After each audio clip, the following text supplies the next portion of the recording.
Gracious, loving Father in heaven, thank you for this opportunity to open your word. Give us inspiration and wisdom in Jesus' name. Amen.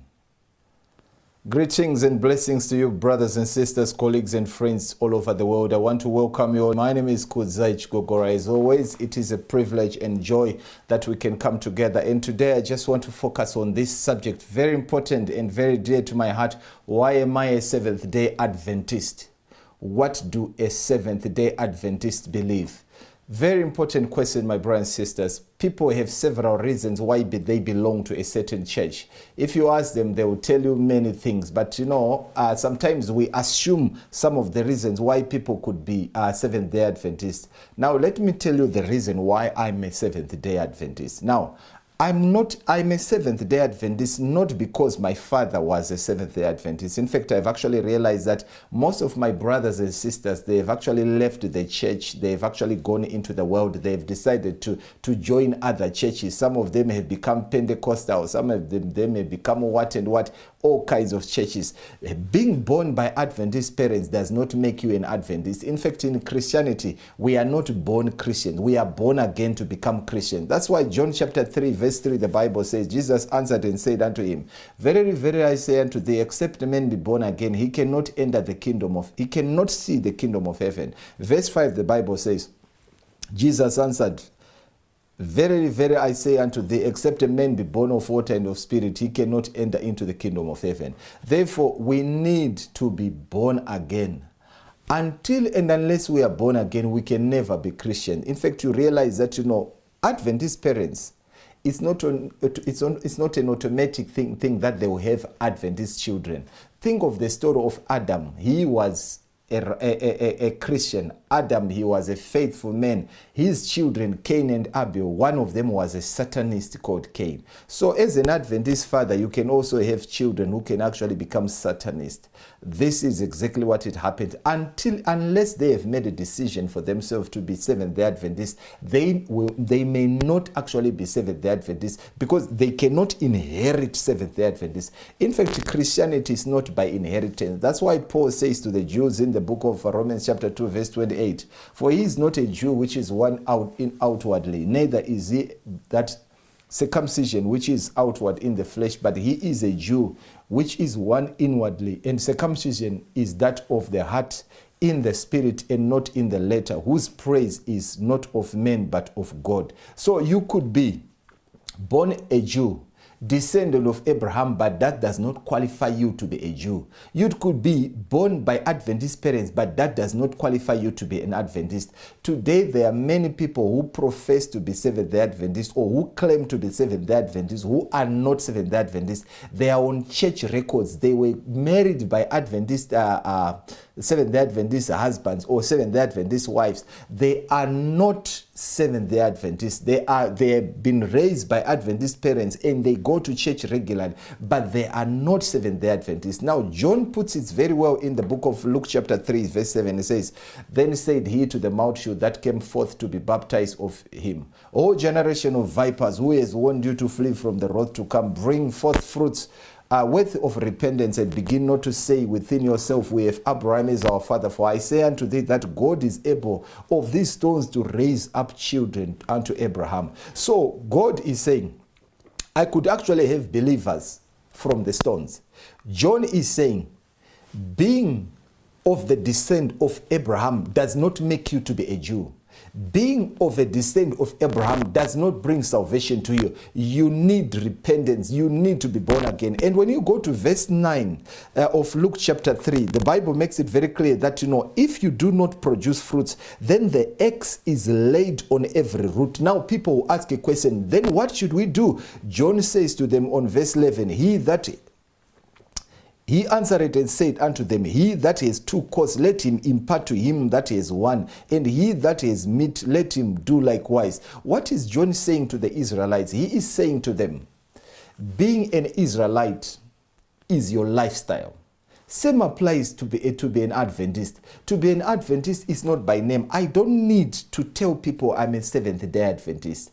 People will see my lifestyle. Then they can tell who I am. People will see where I go. People will see what I do. People will see how I dress. People will see how I drink. And they can tell the kind of God I believe, that I belong to. Therefore, to be a Seventh-day Adventist, my brothers and sisters, you don't need people to tell you that, you are a Seventh. You don't need to tell people, I am a Seventh-day Adventist. People will see how you behave. Desire of Ages, page 107, paragraph 1 says, not by its name, but by its fruit is the value of the tree determined. If the fruit is worthless, the name cannot save the tree from destruction. John declared to the Jews that their standing before God was to be decided by their character and life. Profession was worthless. If their life and character were not in harmony with God's law, they were not in his people. Sometimes, when you're at work, and then you say, I cannot do this, I'm a Seventh-day Adventist, and then you don't do it. And then later on you hear some people say, I'm also a Seventh-day Adventist, but now your lifestyle reflects a different thing altogether. Are you really a Seventh-day Adventist? Where is that reflected? My brothers and sisters, I'm not a Seventh-day Adventist because I went to an Adventist school. In fact, in many times that in the Adventist school we are taught by non-Adventists. In the Adventist school, this is where sometimes all kinds of evil happen. People are ushered into homosexuality even at the Adventist schools. People begin to drink alcohol in the Adventist school. In fact, my brother started his alcohol career when we were at the Seventh-day Adventist school. What am I saying, my brothers and sisters? I am saying environment does not make you Adventist. You become Adventist by choice. But now, let me ask another question while I'm telling you why I'm a Seventh-day Adventist. Who are the Seventh-day Adventists? And what does it mean to be a Seventh-day Adventist? What exactly is in the name Seventh-day Adventist? Why can I not be a Catholic? Why can I not be a Jehovah's Witness? Why can I not be a Pentecostal? Why can I not be a Zionist? Why can I not be an apostle? Why can I not be all these other churches? All these are churches where people say they are praising God. My brothers and sisters, as I studied my Bible, I came to this verse in John chapter 8, verse 32, and you shall know the truth, and the truth shall make you free. When you know the truth will make you free. But the question is, Pilate asked a question in John chapter 18:38, what is truth? He did not wait for Jesus to answer the question. The moment we understood what is truth, my brothers and sisters, then we will know how to decide. Truth is independent of opinion. This is how somebody defines this. By its very definition, truth is intolerant of error. Every aspect petitioning the conscience for acknowledgement. The individual, however, holds the key to admission or rejection. The moment we come across truth demands a decision. Truth has no respect of my opinion. Truth has no respect of my preference. Truth has no respect of my position in the society. As we study the Bible gives us the truth. And the truth demands that we make a decision. But as I studied the Bible, I come to this verse in 2 Peter chapter 1, verse 12.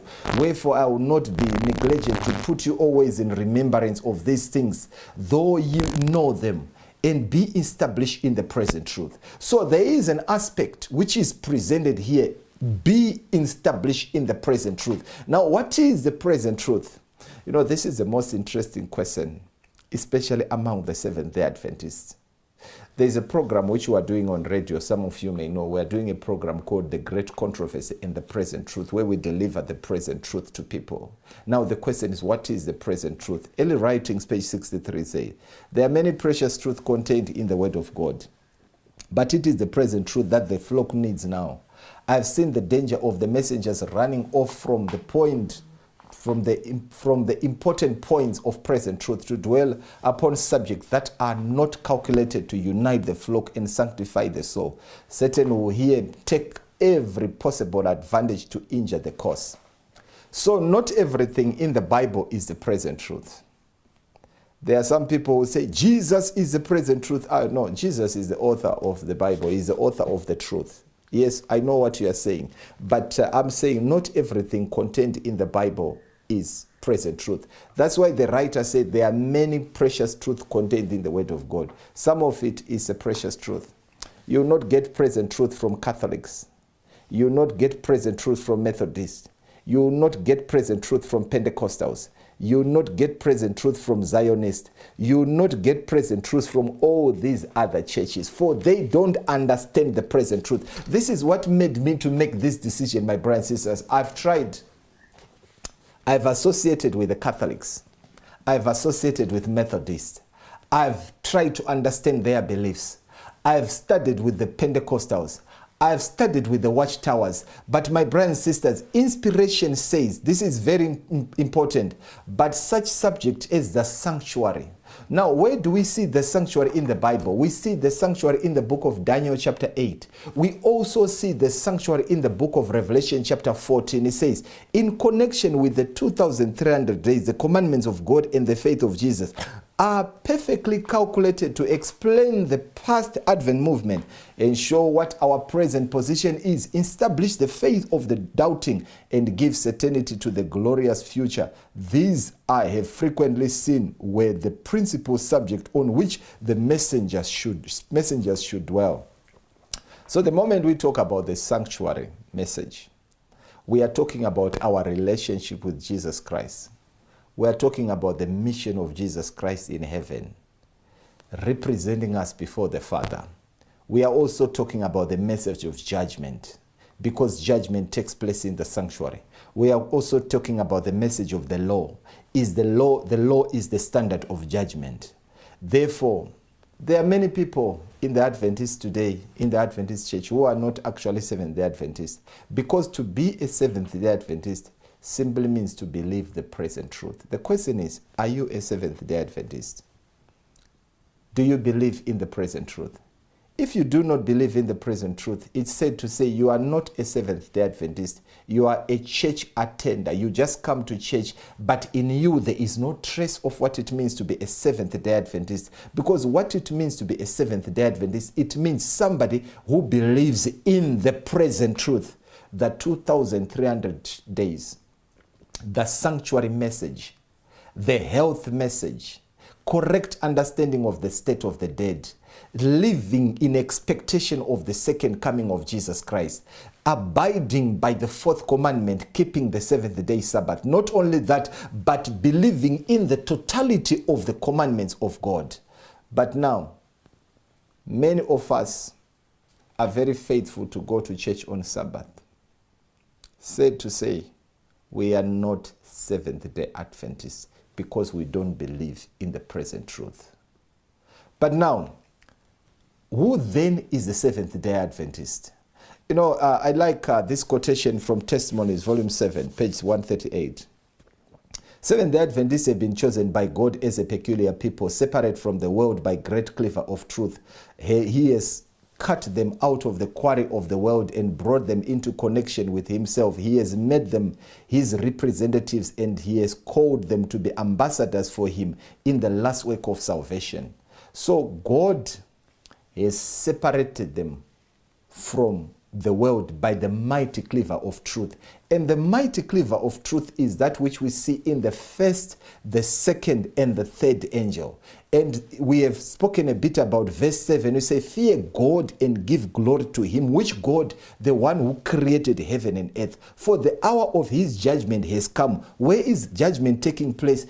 In the most holy place, in the sanctuary. And what is the standard of judgment? Are the 10 commandments. And when we do that, brothers and sisters, we are actually, this is what the Seventh-day Adventists believe. And this is what the Seventh-day Adventist is all about. And they are calling people to come out of Babylon. Because God has separated them. They are calling people to come out of Babylon. If God has separated them and they are calling people to come out of Babylon, as we learn from the book of Ezekiel chapter 18 and Revelation chapter 14, it actually means that they are not living in Babylon. They have been separated by the mighty cleaver of truth. There are events which they can participate in, but there are things which they will not do. There are places which they can go to, but there are places which they cannot go to. They have a certain way of dressing which is different from the world. They have a certain way of doing things which gives glory and honor to God. Their lifestyle is that of an ambassador. They are on a mission, and their mission as ambassadors is to represent the God that has called them out of darkness into his marvelous light. As ambassadors of God. Now the question is, what does an ambassador behave?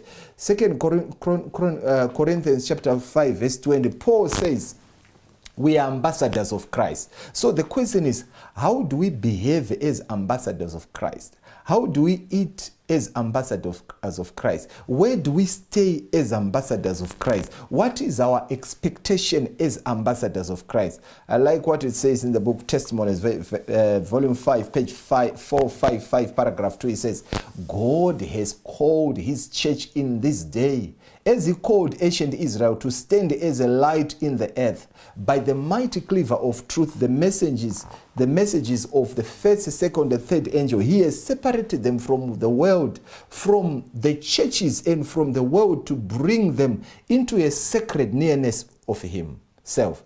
If he has separated us from other churches, it means that our message, or the message of the Seventh-day Adventist, is different from the message of the Catholic, is different from the message of the Presbyterian, is different from the message of the Methodist, is different from the message of the Pentecostals, for they have a mighty cleaver of truth, which all these churches who are in Babylon, or these churches who are drinking from the wine of Babylon have. For the Seventh-day Adventists are not drinking from the wine of Babylon. I'm talking about the true Seventh-day Adventists, not church goers, or not those who attend, or not those who are in the Seventh-day Adventists, or because they want the job, or because they want to be influential, or because they are married, or because they have been born by parents who are Seventh-day Adventists, while they have not made the decision for themselves.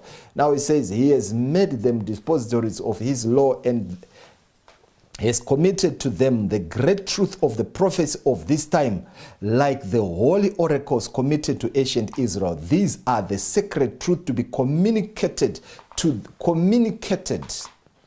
the world. So they have no other message except the three angels' message. They will bring the health message. They will bring a correct understanding of the law of God. They will not live like the world. They demonstrate what it means to be an ambassador, what it means to be a messenger, what it means to be a representative of the God of heaven. Just like the old Israel, what was unique about Israel, it was because Acts chapter 7:38 says, Israel had the oracles of God. They had the law of God. And this was the special thing that God has called them and has given them the law. And to them, they were the vineyard of God. They were the messengers of God who were to represent God in whatever they were doing. The whole world were to look at the Israelites and realize the truth about the God of heaven. Not only that, my brothers and sisters, Deuteronomy chapter 14 verse 2 says, for thou art a holy people unto the Lord thy God, and the Lord has chosen thee to be a peculiar people unto himself above all the nations that are upon the earth.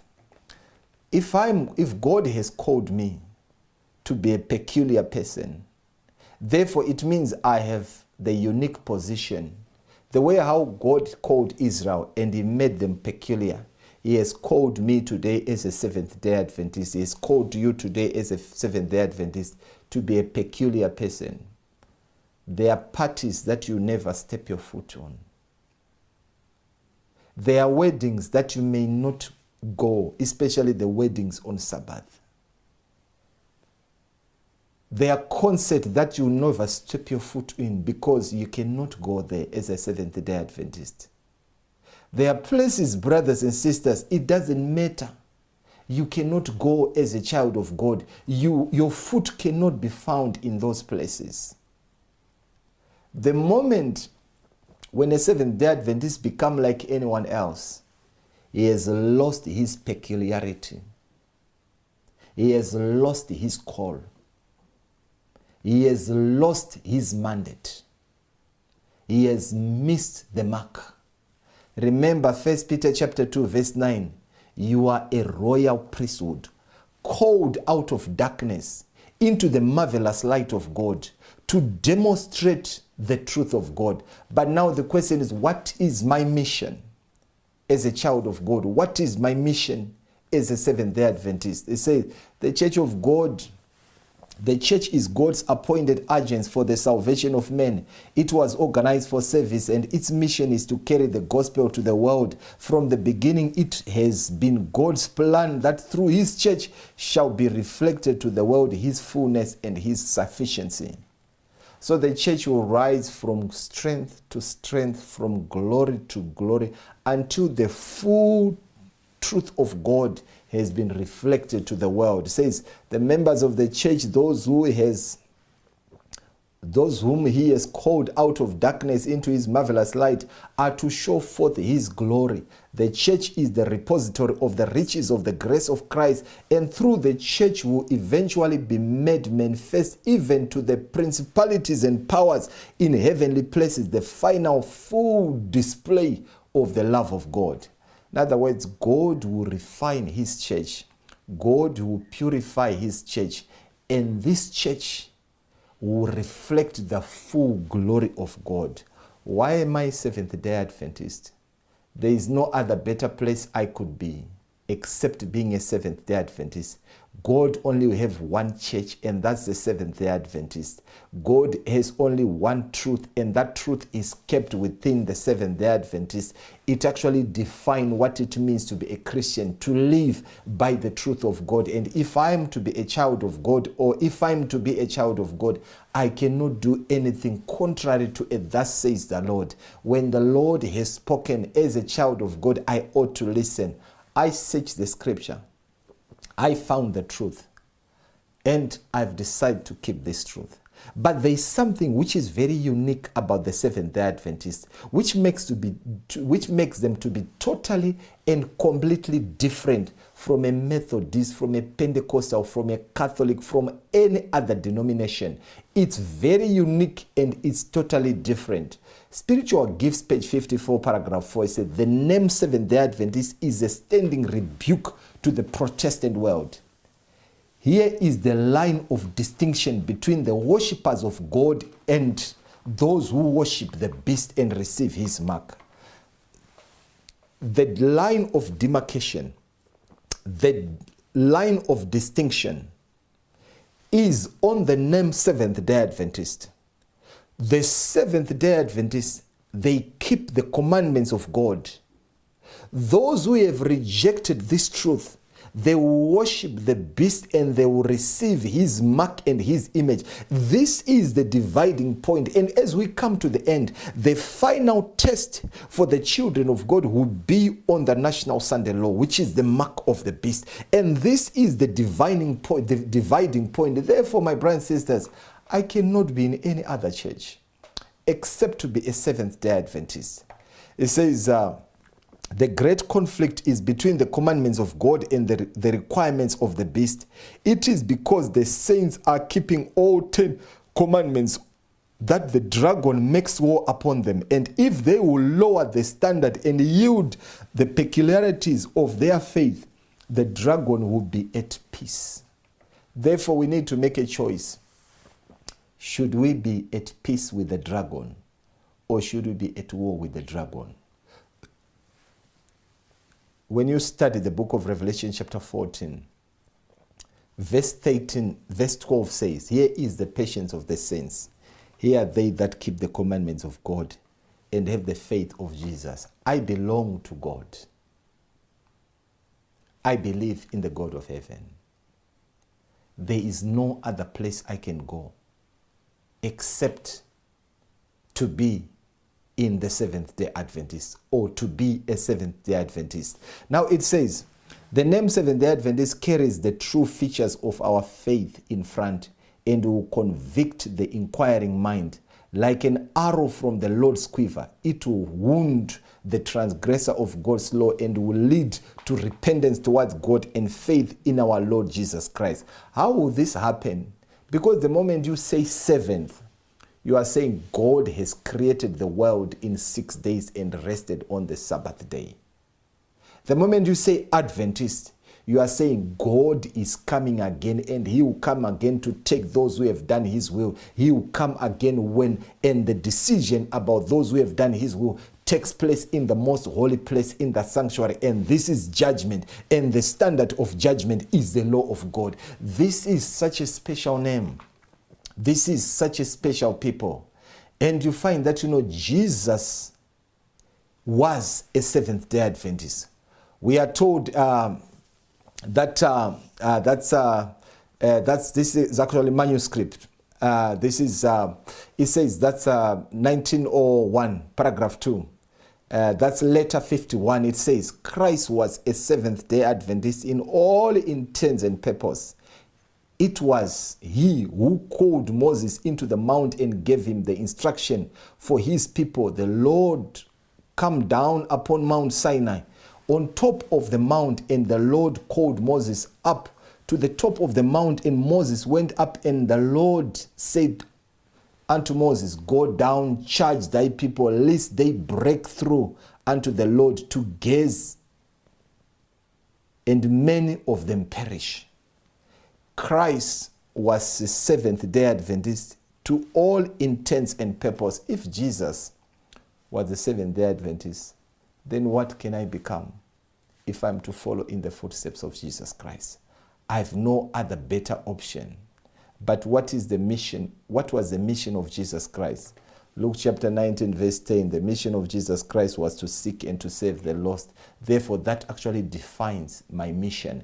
As mentioned in the book of Mark chapter 16, 15, that and when he has said, and he said unto them, go into all the world and preach the gospel to every creature. He that believeth and is baptized shall be saved, but he that believeth not shall be damned. Therefore, I am called to preach the gospel just like Jesus Christ, to share the gospel just like Jesus Christ. What did Jesus do? He invested everything for the salvation of humanity. He invested everything for the preaching of the gospel. This is what God has called us for to do as well, to invest all for the salvation of others. Testimony, volume 8, page 16, says, the words, go ye into all the world and preach the gospel to every creature, are spoken to each one of the Christ followers. All who are ordained into this life of Christ are ordained to work for the salvation of their fellow men. The same longing of the soul that he felt for the saving of the lost is to be manifested in them. Not all can fill the same place, but for all there is a place and a work.